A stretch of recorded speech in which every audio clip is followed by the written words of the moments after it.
Assalamualaikum warahmatullahi wabarakatuh.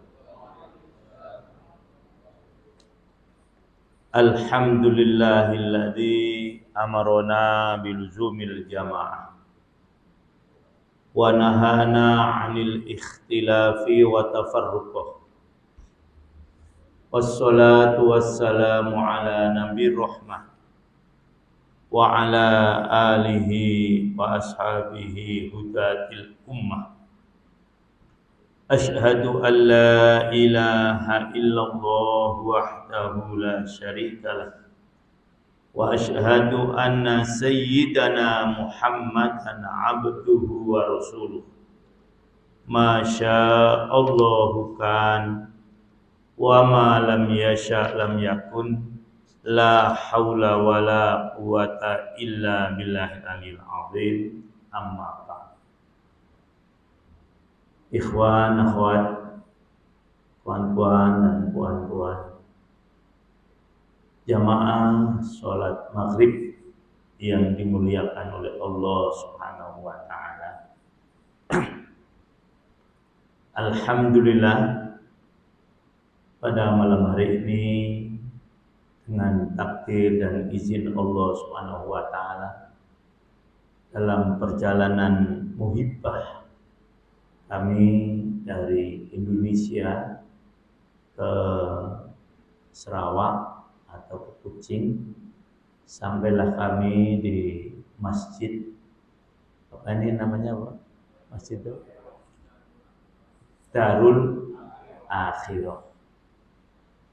Mudah-mudahan pertemuan kita pada malam hari ini dicatat oleh Allah Subhanahu wa ta'ala sebagai pertemuan yang nanti akan menjadikan kita semuanya mendapatkan naungan di hari kiamat, ketika tidak ada naungan sama sekali kecuali naungan Allah Subhanahu wa ta'ala. Ada 7 golongan yang akan mendapatkan naungan nanti di hari kiamat, ketika tidak ada naungan sama sekali kecuali naungan Allah. Sebagaimana sabda Rasulullah sallallahu alaihi wasallam, sab'atun yudhilluhumullah yauma la dhilla illa dhill. Ada 7 kelompok atau 7 golongan yang akan mendapatkan naungan ketika tidak ada naungan sama sekali di hari kiamat. Siapa 7 kelompok itu? Yang pertama adalah imamun adilun, imam yang adil. Yang kedua, wasyabun nasya'a fi ibadatillah, anak-anak muda yang giat beribadah kepada Allah. Yang ketiga, wa rajulun qalbuhu mu'allaqun bil masajid, dan orang yang hatinya selalu tergantung dengan masjid. Artinya yang ada dalam hatinya ini masjid, masjid, dan masjid. Misalnya Bapak maghrib, sholat maghrib selesai pulang, yang dipikirkan bagaimana nanti sholat isya boleh datang ke masjid lagi. Isya pulang, kemudian kita tidur, yang dipikirkan bagaimana nanti saya boleh sholat duhur, sholat subuh di masjid lagi. Sholat subuh pulang, kemudian yang dipikirkan walaupun dia kerja ke sana kemari, yang dipikirkan bagaimana saya nanti boleh sholat duhur berjamaah di masjid lagi. Duhur pulang, kemudian yang dipikirkan adalah bagaimana nanti saya asar boleh sholat berjamaah lagi di masjid. Asar pulang, kembali ke rumah, yang dipikirkan bagaimana nanti saya maghrib boleh sholat jamaah lagi di masjid. Nah inilah orang-orang yang hatinya selalu tergantung dengan masjid. Orang yang begini ini akan mendapatkan naungan besok dikala tidak ada naungan sama sekali, kecuali naungan Allah, yaitu pada hari kiamat.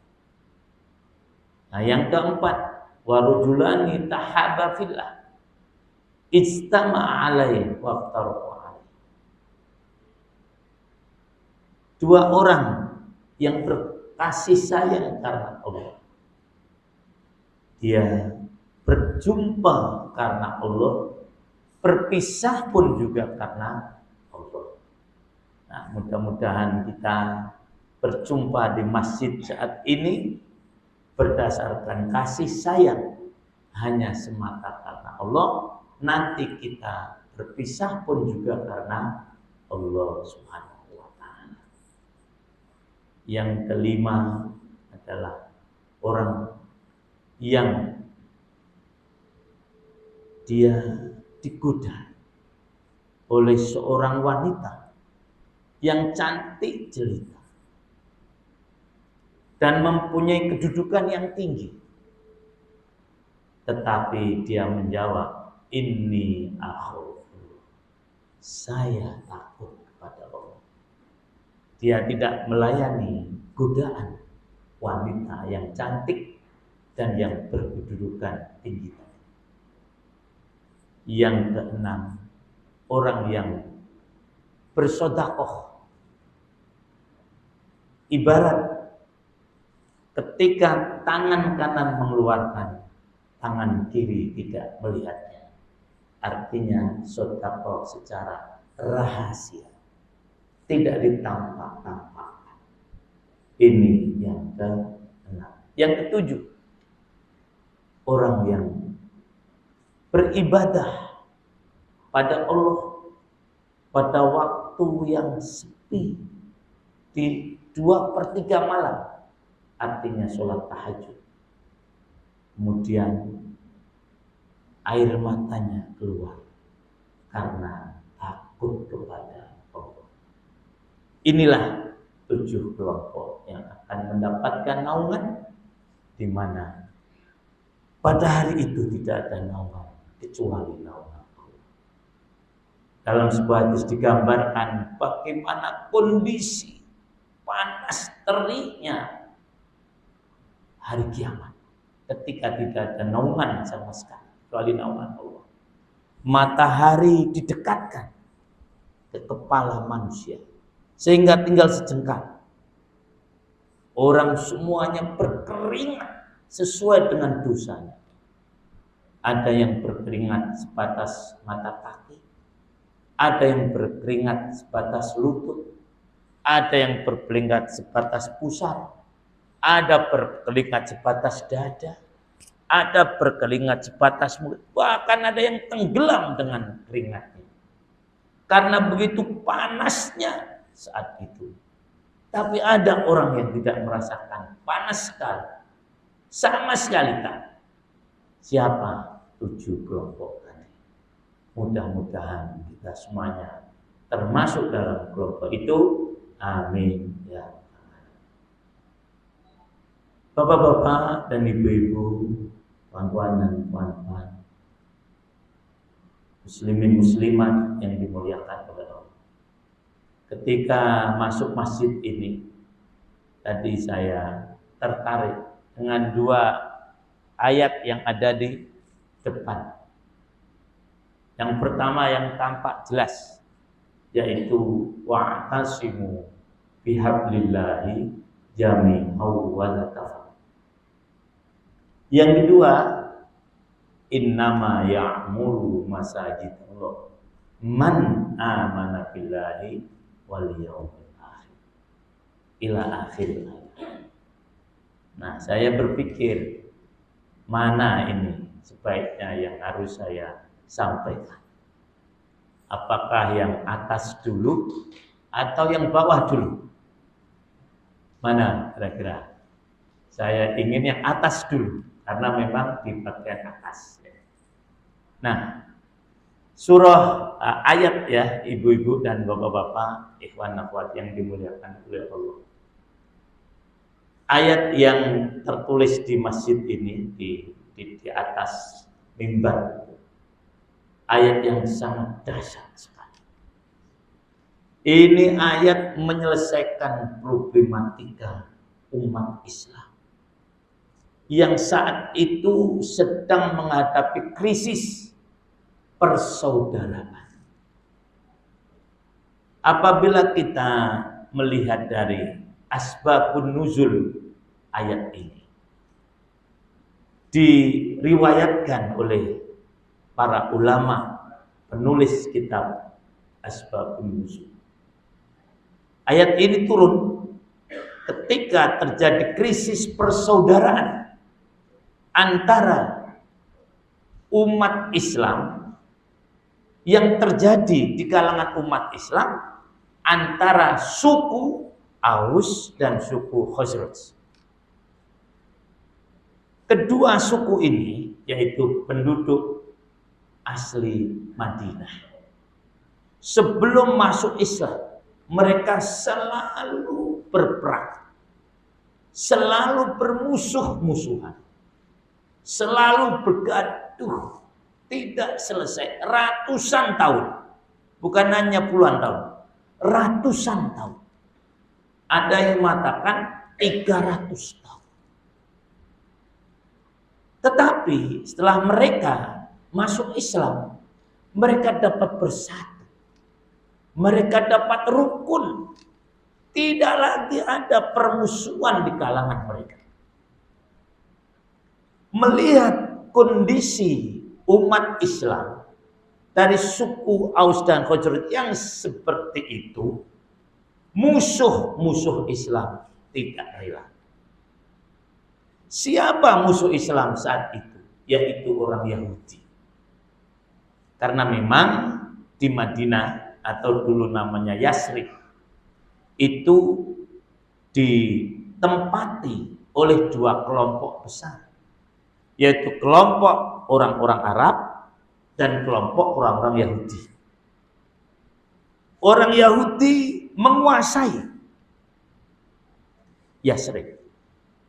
Orang Islam selalu kalah kalau berhadapan, orang-orang Arab maksud kami selalu kalah kalau berhadapan dengan orang Yahudi.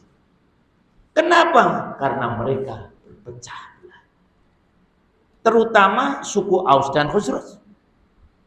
Karena memang semuanya kita tahu perpecahan ini membuat lemah setiap komunitas, setiap bangsa, dan ini diakui. Kalau kita bersatu, mesti kita akan. Maka dalam bahasa Indonesia disebut bersatu kita teguh, bercerai kita runtuh. Ada yang suka bergurau.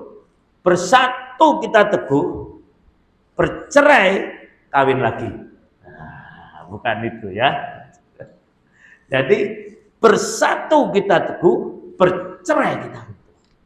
Betul. Orang Aus dan Khazraj karena mereka selalu bermusuh-musuhan, menghadapi orang Yahudi selalu kalah. Tapi ketika mereka masuk Islam, mereka bersatu. Sehingga kekuatannya tampak.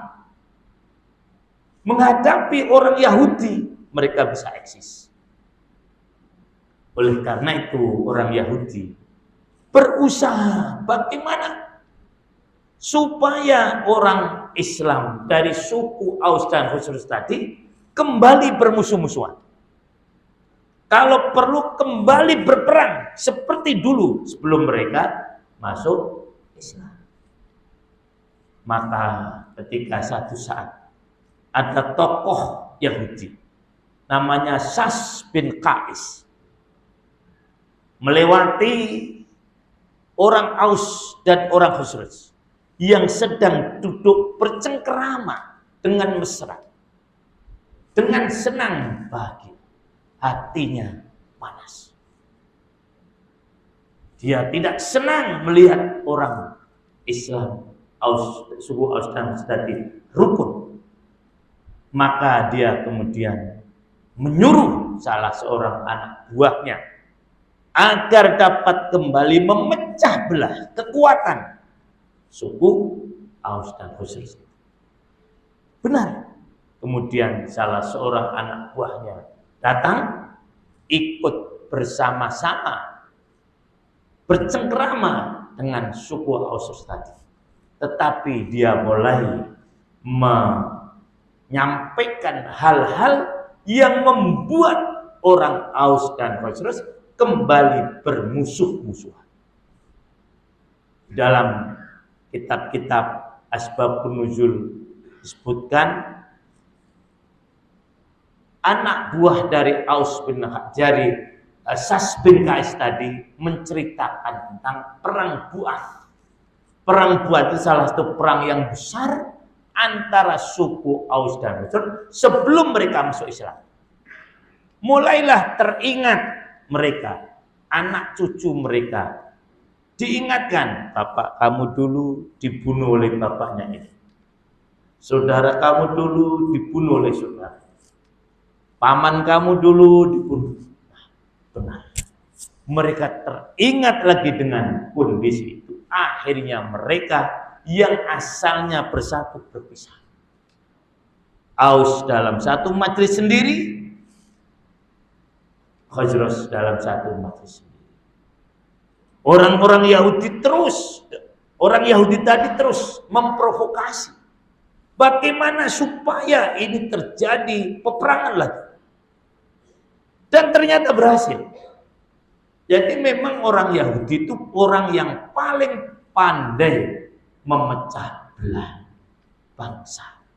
Itu paling pandai. Seperti sekarang lah, orang-orang Arab tidak boleh bersatu, terus dipecah belah oleh bangsa Yahudi. Akhirnya mereka, kedua orang suku, apa tadi Pak? Suku Aus dan suku Khazraj, boleh bilang begini, sekarang tidak ada yang boleh menyelesaikan kecuali pedang.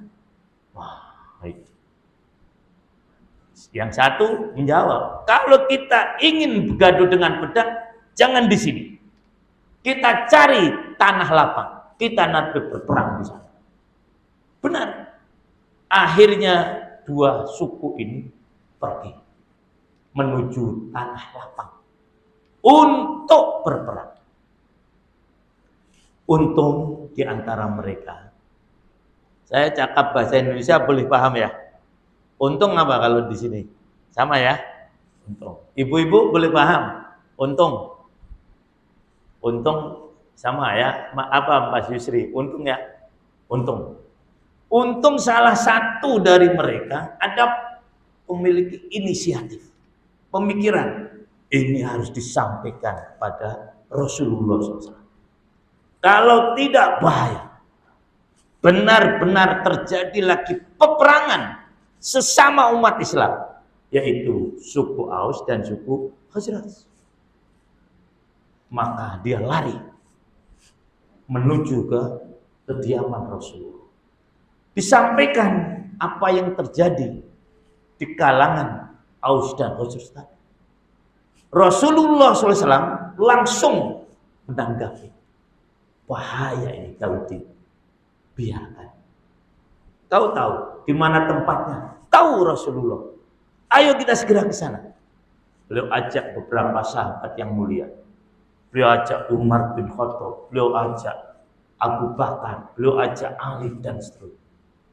Beliau sampaikan begini, wahai sahabat, kita segera atasi hal ini. Ada apa ya Rasulullah? Itu Aus dan Khazraj akan berperang lagi. Rasulullah tahu tempat ini, orang ini yang datang. Maka datanglah berombongan menuju ke tempat tadi. Benar, suku Aus dan Khazraj sudah masing-masing mengangkat senjata yang mereka punya. Hampir saja terjadi pertumpahan darah. Umpama ini suku Aus, ini suku Khazraj, begini. Sudah hampir saja terjadi peperangan. Kemudian beliau berdiri di tengah-tengah. Beliau menyampaikan nasihat. Allah, Allah, Allah. Wahai suku Aus, wahai suku Khazraj, ingat Allah, ingat Allah, ingat Allah. Apakah kalian akan kembali kepada kehidupan jahiliyah, yaitu berpecah dan berperang lagi, sementara saya masih ada di tengah-tengah kalian? Ingat, dulu kamu bermusuh-musuhan, tapi setelah kamu masuk Islam, kamu menjadi bersatu. Apakah kalian akan berperang lagi? Kalau itu yang terjadi, kalian akan masuk ke dalam neraka. Oleh karena itu sadarilah ini kondisi yang tidak baik. Masya Allah. Pidato Rasulullah yang kurang lebih semacam dengan singkat menyadarkan mereka. Mereka yang sudah membunuh senjata, dibuang, dilemparkan senjata. Akhirnya mereka kembali bersatu, berpeluk-pelukan, bertangis-tangisan. Mereka kembali bersatu. Tidak jadi berperang. Menggambarkan peristiwa inilah Allah Subhanahu wa taala menurunkan wahyu. Mulai dari ayat yang ke-10 dari surah Al-Imran, 100 dari surah Al-Imran sampai 110. Ini kalau nanti saya urai semuanya sudah tentu waktunya tak cukup. Dimulai dari ayat yang ke-100. Allah berfirman, ya ayyuhalladzina amanu in tuti'u fariqam minal ladzina utul kitab yaruddukum ba'da imanikum kafirin. Wa kaifa takfuruna wa antum tusla alaikum ayatullah wa fikum rasul. Wa may ya'tasim billah faqad hudiya ila siratin mustaqim. Yang artinya, wahai orang-orang yang beriman, khususnya Aus dan Khazraj, jika kalian mengikuti sekelompok dari ahli kitab, maksudnya Yahudi, maka mereka akan mengembalikan engkau setelah iman akan kembali menjadi kafir. Selanjutnya, wa kaifa takfurun? Bagaimana kalian akan menjadi kafir? Wa antum tutsla alaikum, dan masih dibacakan pada kalian ayatullah, ayat-ayat Allah. Wa fikum rasulu, dan di tengah-tengah kalian masih ada Rasul. Wa may ya'tasim billah, maka barang siapa yang berpegang teguh pada tali Allah, faqad hudiya ila siratil mustaqim, maka dia akan mendapatkan atau ditujukan pada jalan yang lurus. Kemudian ayat yang sering dibaca oleh para khatib, ya ayyuhalladzina amanu taqullaha haqqa tuqatih wa la tamutunna illa wa antum muslimun. Wahai orang-orang yang beriman, bertakwalah kalian kepada Allah dengan sebenar-benarnya takwa, dan jangan kalian mati kecuali dalam keadaan muslim. Ayat selanjutnya 103 yang ini di atas. Wa tasimu bihablillahi jami'an wa la tafarraqu, dan berpegang teguhlah kalian kepada tali Allah, artinya Al-Quran, jami'an, dengan bersama-sama.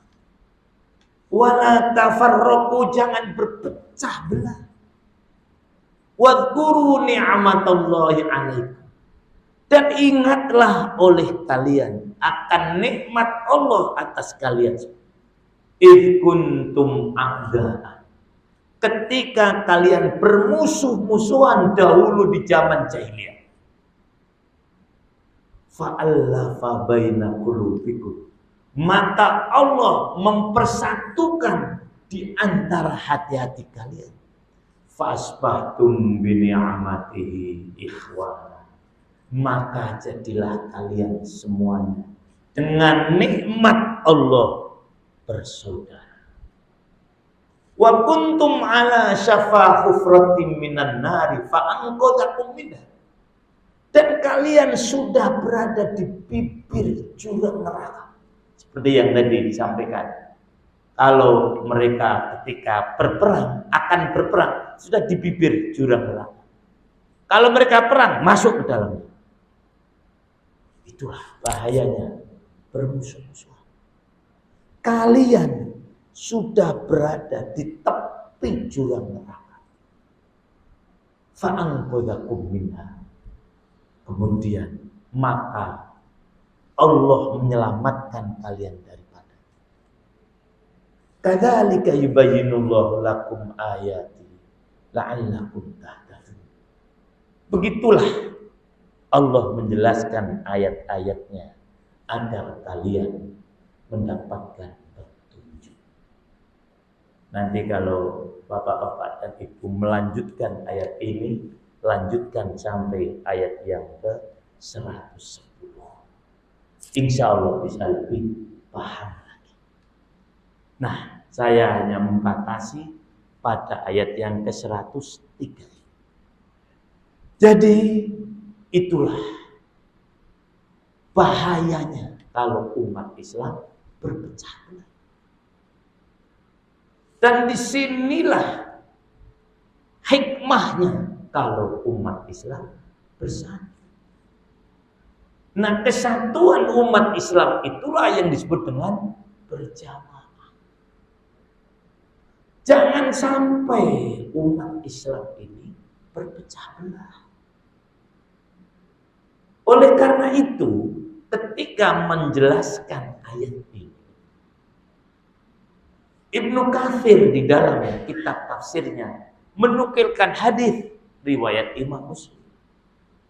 Innallaha yardha lakum thalatha wa yakrahu lakum thalatha.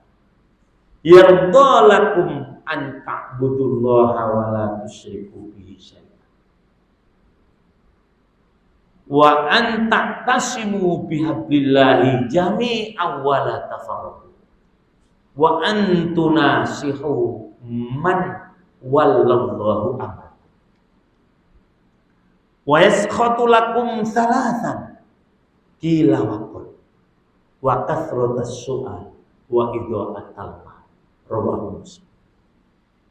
Yang artinya kurang lebih, sesungguhnya Allah ridho kepada kalian apabila kalian melakukan 3 hal. Yang pertama, kalian menyembah Allah dengan tidak menyekutukan Allah dengan sesuatu. 1. Yang kedua, wa an ta'tasimu bihablillahi jami'an wa la tafarraqu, dan apabila kalian berpegang teguh kepada tali Allah seraya berjamaah dengan tidak berpecah belah. Ini yang kedua, yang diridhoi dan disenangi oleh Allah.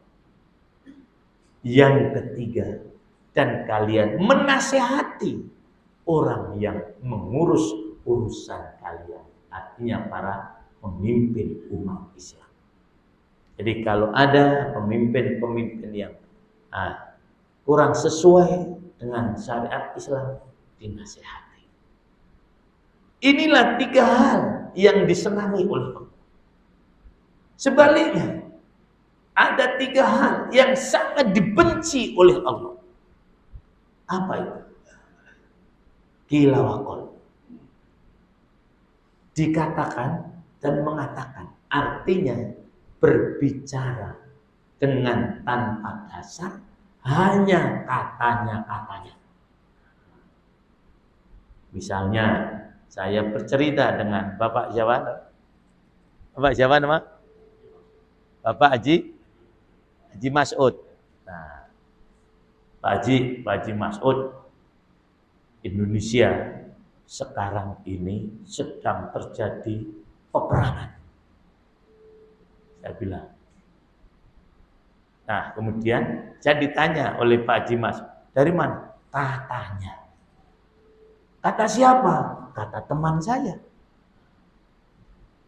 Nah, kemudian Pak Haji Mas'ud cerita kepada siapa, Pak? Amin. Nah, Mas Amin, Pak Amin, Indonesia sekarang sedang terjadi peperangan. Lah, benar. Kata siapa? Kata Pak Haji Mas'ud. Pak Haji Mas'ud kata siapa? Kata Ustadz Yasa. Ustadz kata siapa? Kata temannya. Nah, ini katanya. Sering kita begini ya.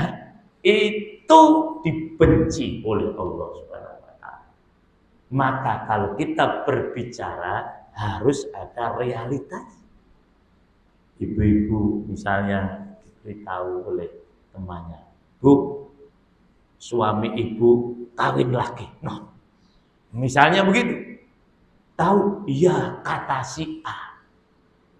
Ini cerita lagi. Istrinya, suaminya ibu ini kawin lagi. Dari siapa? Kata si A. Si A dari mana? Kata si B. Si B dari mana? Kata si C. Tak ada jelasnya. Dasarnya ada katanya. Kalau istilah di Indonesia gosip. Di sini apa namanya? Sama ya? Nah, jadi ibu, bapak-bapak jangan suka gosip. Jadi kalau tidak tahu realita kenyataan, jangan berbicara. Itu hal yang dibenci oleh Allah SWT. Yang kedua yang dibenci oleh Allah, kasratus su'al, banyak bertanya, tetapi tidak untuk dilaksanakan. Allah memberikan contoh orang yang banyak bertanya itu Bani Israel. Ketika diperintahkan untuk menyembelih sapi, untuk membuktikan pembunuh mayat yang saat itu ada di zaman Nabi Musa. Nabi Musa minta kepada Allah, ya Allah, bukakan rahasia siapa pembunuh orang ini. Allah memerintahkan, kamu suruh menyembelih sapi. Mereka tanya Nabi Musa, sapinya warnanya apa? Diberi jawaban begini, umurnya berapa? Tanya lagi, sapinya yang dipakai kerja atau tidak? Nah itu maksudnya agar kalau dijawab Nabi Musa nanti sapi yang diinginkan tidak ada. Jadi dia bertanya hanya untuk menghindar dari kewajiban. Begini ini yang dibenci oleh Allah. Wa idha'atal mal, yang ketiga, yaitu menyia-nyiakan harta. Artinya harta yang diberikan oleh Allah kepada kita tidak kita gunakan untuk hal-hal yang baik, tapi untuk hal-hal yang maksiat, untuk hal-hal yang tidak diridhoi oleh Allah Subhanahu wa taala. Nah, kembali tadi tentang wa'tasimu bihablillahi jami'an. Mari kita jaga persatuan kita. Kita jaga kebersamaan kita. Jangan sampai kita berpecah belah. Karena apa? Tadi sangat merugikan umat, akan melemahkan kekuatan manusia. Oleh karena itu, ketika ada seorang sahabat yang bertanya pada Rasulullah SAW, ya Rasulullah, kami ini dulu kafir. Kemudian setelah itu kami Islam. Nah, apakah setelah itu akan ada lagi kondisi seperti kekafiran? Kemudian setelah itu apakah ada lagi kondisi yang baik seperti Islam? Kita ada. Tetapi sudah mulai tahun agak tidak begitu jelas. Sehingga timbul fitnah di mana-mana, termasuk permusuhan di mana-mana. Kemudian Rasul Hudzaifah bin Yaman bertanya, kalau kami menghadapi semacam itu, apa yang harus kami lakukan? Beliau menjawab, talzamu jama'atal muslimin wa imamahu. Kau tetap dalam jamaah muslimin dan imamnya. Inilah kehidupan umat Islam. Nah, miniatur kehidupan jamaah atau bersama-sama dalam Islam itu persis seperti waktu kita sholat. Sholat itu disebut sholat berjamaah, mesti ada yang memimpin. Nah, itulah namanya imam. Kemudian setelah itu ada makmum. Nah, makmum ini boleh bermacam-macam, tetapi semuanya tunduk kepada imam. Dan dia akan selalu berusaha untuk berbuat baik kepada yang ada di sampingnya. Walaupun mungkin berbeza-beza, berbeza kelompoknya, berbeza sukunya, berbeza bangsanya. Seperti tadi saya sholat di samping Pak Haji Mas.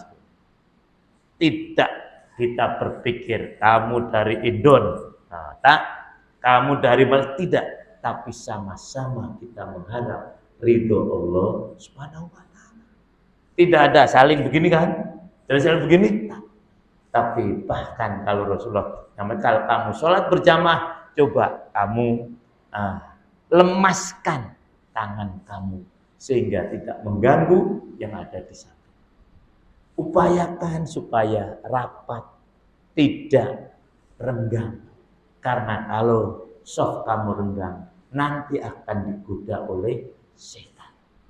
Jadi itulah ibu-ibu dan bapak-bapak, mari kita wujudkan kehidupan bermasyarakat bersama-sama berjamaah seperti waktu kita sholat.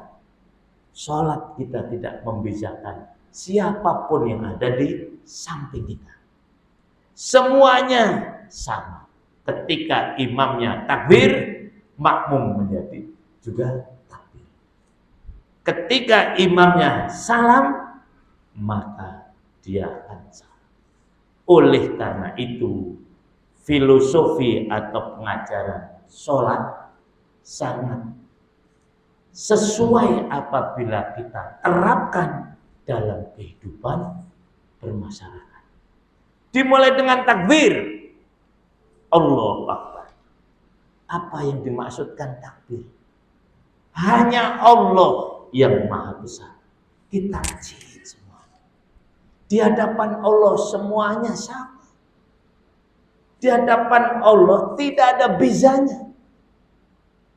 Di hadapan Allah tidak diperhatikan dari mana latar belakangnya. Semuanya di hadapan Allah sama. Yang membezakan hanya takwa. Inna akramakum indallahi atqakum. Bahwasanya memang hidup ini memang harus berbeza.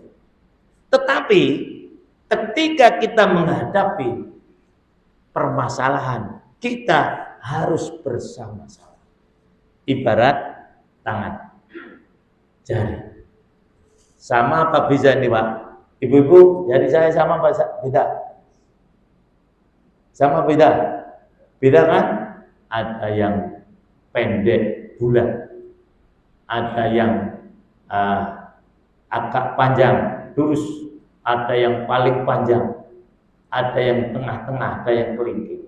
Ini bisa, Tetapi ketika akan makan, nah bagaimana kira-kira? Bersama-sama. Ini tidak perlu harus semuanya sama semuanya. No. Ini sama dengan ini sama dengan berbeza-beza boleh. Tapi ketika menghadapi permasalahan, kita pecahkan bersama-sama. Karena apa? Dengan perbezaan ini kita boleh hidup dengan baik, dengan normal. Kalau sama semuanya, gimana kira-kira? Akan kesulitan. Saya misalnya sama dengan Bapak, siapa namanya? Bapak Sulaiman, Bapak Suhaimi. Kita beza Pak. Coba kalau Bapak sama dengan saya, nanti istrinya pening. Mana suami saya? Sama seperti ini nih, beza. Loh. Ini kan begini nih. Untuk apa nih? Untuk memuji orang. Nah, bagus. Ini untuk apa? Untuk nunjuk. Fungsinya beza. Ini untuk apa? Untuk menguatkan. Ini untuk apa? Untuk cincin. Ini untuk apa? Kalau ada telinga kata, semuanya berfungsi. Masing-masing. Boleh berbeza, tapi kita harus bersatu ketika kita menghadapi permasalahan. Baik yang mengenakan maupun tidak mengenakan. Jangan sampai sendiri-sendiri. Nah itulah kehidupan bersama. Dengan kehidupan bersama itulah muslimin boleh kuat. Tapi apabila kita berpecah belah, nanti muslimin akan menjadi lemah. Nah, kehidupan bersama itulah yang disampaikan oleh Rasulullah sebagai kehidupan bersama-sama Rasulullah dan para sahabat. Beliau menyatakan, apa itu hidup bersama? Ma'ana alaihi wa ashabi. Yaitu kehidupan yang saya lakukan dan sahabat-sahabat saya melakukan. Mereka hidup sangat rukun. Tidak ada permusuhan di antara mereka. Bahkan masing-masing saling mendahulukan, mengedepankan orang lain. Sebagai akhir dari pertemuan ini. Waktunya habis. Saya akan cerita sedikit aja. Satu saat ada orang menghadap Rasulullah SAW. Dia sudah beberapa hari tidak makan. Kemudian oleh Rasulullah diajak ke rumahnya. Ayo kita ke rumah. Ternyata di rumah Rasulullah tidak ada makanan. Maka beliau diajak kembali ke masjid. Beliau tawarkan, siapa yang boleh menjamu orang ini? Saya, wahai Rasulullah. Maka kemudian orang tadi dibawa ke rumah. Sampai di rumah ternyata makanan hanya untuk dirinya. Dan memang dia belum makan. Maka dia tanya pada istrinya, ada makanan malam ini? Ada. Hanya untuk kamu. Nah, tetapi itu ada yang lebih memerlukan. Maka akhirnya makanan tadi diberikan tamunya dan dia malam itu rela untuk lapar, tidak makan demi temannya. Malaikat semuanya kagum dengan apa yang dilakukan orang tadi. Mudah-mudahan kita dapat melaksanakan seperti itu. Kita mendahulukan teman kita daripada mendahulukan diri kita sendiri. Boleh dipahami? Boleh ya. Demikian ibu-ibu bisa boleh paham? Boleh ya. Marilah kita akhiri pertemuan atau kajian malam hari dengan membaca doa kafaratul majlis. Subhanakallahumma wa bihamdika asyhadu an la ilaha illa anta astaghfiruka. Boleh? Jazakallah atas semua perhatiannya. Mohon maaf atas segala kekurangan saya. Assalamualaikum warahmatullahi wabarakatuh.